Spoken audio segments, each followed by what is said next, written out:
آج لوگ جب کوئی مشکل آئے تو معاذ اللہ اللہ کی بارگاہ میں شکوے کر رہے ہوتے ہیں، اور بعض اوقات ایسے جملے کہہ دیتے ہیں جو کفریہ جملے ہوتے ہیں، اللہ تو ہماری سنتا ہی نہیں ہے، پتہ نہیں ہمارے ساتھ ہی مشکل ہوتی ہے، ہماری تو دعا قبول ہی نہیں ہوتی ہے، پتہ نہیں کیا قصور کر دیا۔ اللہ کے بندے یہ کہہ کیسے سکتے ہو آپ اور میں کہ اپنے قصور کیا کر دیا؟ صبح و شام قصور کر رہے ہیں، ہم تو سراپا قصور ہیں۔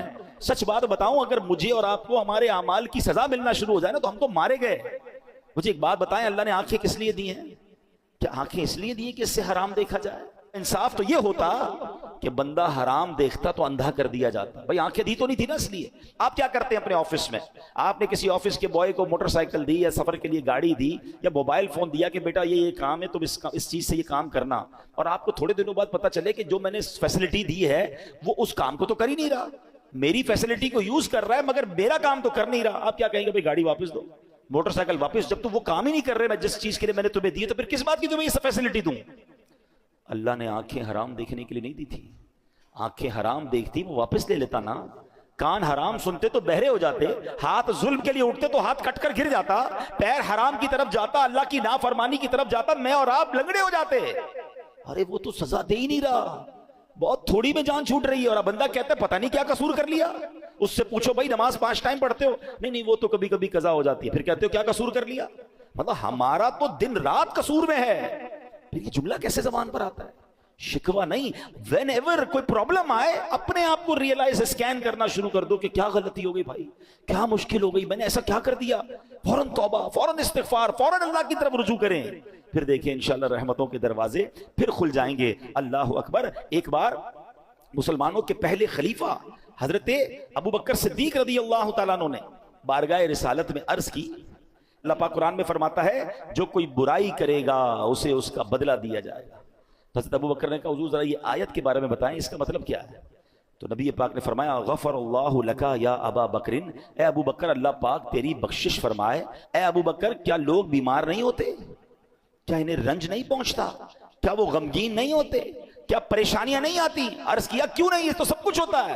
فرمایا فہوا ما تجزون بہ، پس یہ ان کے اعمال ہی کا تو بدلہ ہے۔ یہ جو بیماری آئی، ٹینشن آئی، غم آیا، خوف آیا، کاش ہم یہ بات سمجھ جائیں۔ میرے پیارے اسلامی بھائیوں، اب ذرا ایک بڑی کمال کی حدیث ہے، تقریباً ہر جمعہ کے خطبے میں یہ حدیث ہم سنتے ہیں، بس اللہ کرے ہم سمجھنے والے بنے، میسج لینے والے بنے۔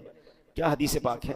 نبی پاک علیہ الصلوۃ والسلام فرماتے ہیں البر لا یبلا، نیکی کبھی پرانی نہیں ہوتی، والذنب لا ینسا، گناہ بھلایا نہیں جاتا، والدیان لا یموت، اور بدلہ دینے والی ذات یعنی جس نے ڈیسیشن کرنا ہے، جس نے اعمال کا فیصلہ کرنا ہے، اسے موت نہیں آتی۔ میں اور آپ نیکی کر کے بھول جاتے ہیں مگر نیکی باقی رہتی ہے، میں اور آپ گناہ کر کے بھول جاتے ہیں مگر گناہ بھی بھلایا نہیں جاتا، وہ بھی لکھا ہوا ہے، اور ایک دن آئے گا جب ڈیسیشن لیا جائے گا، اور جس نے ڈیسیشن لینا ہے، جس نے فیصلہ کرنا ہے، والدیان لا یموت، بدلہ دینے والی ذات یعنی اللہ کو موت نہیں آتی۔ مگر اس حدیث کا جو اگلا پارٹ ہے نا وہ ہمارا ٹاپک یہی ہے، اعمل ما شئت کما تدین تدان، جو چاہو کرو، اعمل ما شئت، جو دل چاہتا کرو، کما تدین تدان، پھر جیسی کرو گے نا ویسا ہی اس کا اجر پاؤ گے، ویسا ہی اس کا بدلہ ملنا، ٹٹ فار ٹٹ ہے نا، جیسی کرنی ویسی بھرنی۔